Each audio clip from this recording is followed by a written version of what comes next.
An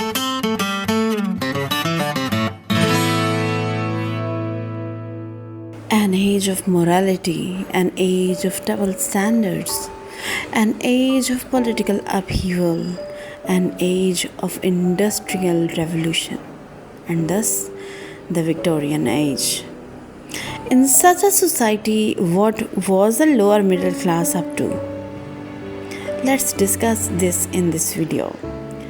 Hello and assalamu alaikum. Welcome back to my channel, and I am Mehreen.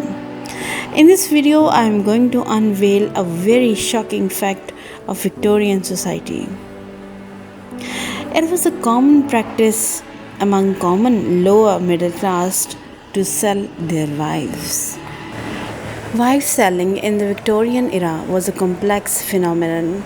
These sales often took place in public settings like markets or inns or taverns and were usually announced by the husband, sometimes with a halter around the wife's neck. The sales were often informal and didn't necessarily involve actual money changing hands. Some notable aspects of wife selling include that it was often used as a form of informal divorce, particularly among the working class. The practice was not legally recognized and was often met with disapproval from authorities and the public. Wife selling was sometimes seen as a way for women to escape unhappy or abusive marriages. Husbands in the Victorian era sold their wives for various reasons, often driven by economic or social pressures.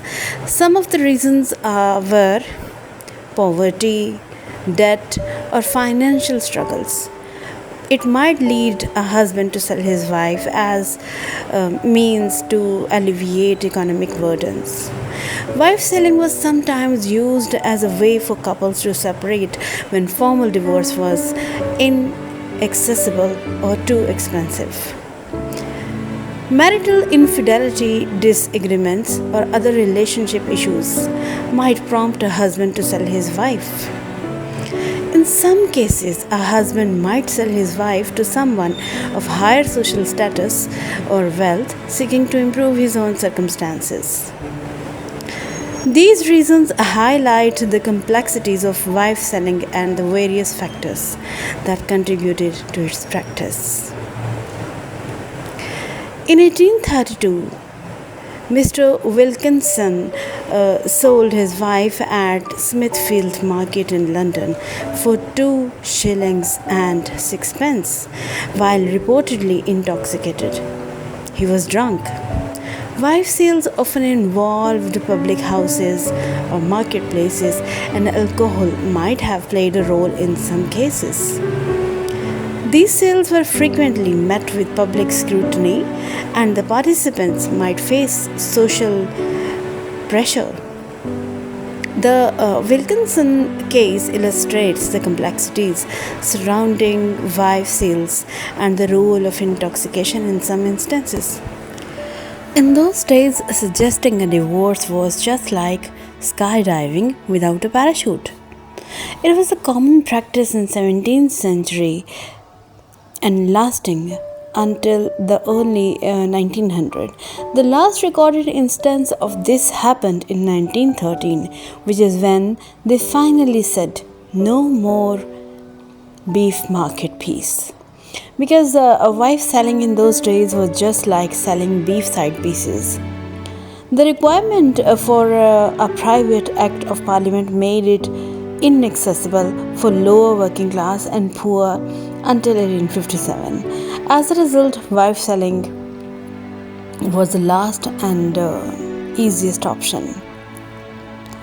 The advertisement would be made in advance and the wife would be physically displayed to potential buyers. This sale would be like a cattle sale. Sometimes even the children were also included in this transaction. This all clearly indicates that a woman in such a society was just a piece of cake, having no feelings or part in decision making. Due to this unequal power dynamic, this was always the man who made the decision to sell his wife to a new partner. In 1915, an interesting event of wife selling took place in Maidstone, where John Osborne transferred his wife and child to William Sargent for the principal sum of £1. It was considered the highest selling price in those days, but the sale could not be finalized without the wife's consent. It was a strange event because in those days the consent of wife was of no value. Although the papers of the time criticized wife selling, but it was never made illegal, and there are no records of any clergyman condemning it outright.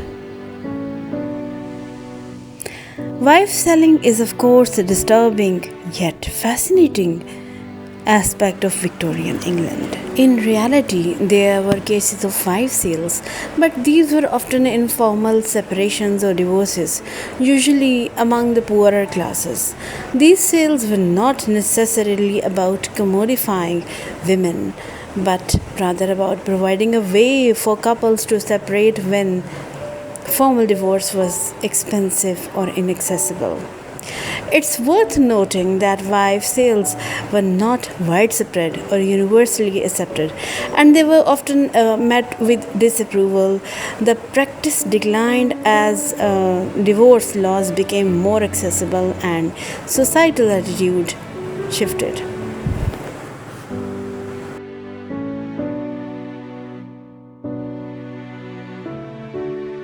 I hope that you would have found these facts quite shocking. Definitely in my next videos I would come up with something new and with some new topics. So till then, keep subscribing to my channel, keep sharing my channel, and keep waiting for my videos. Thanks for being with Mehreen for such a long time.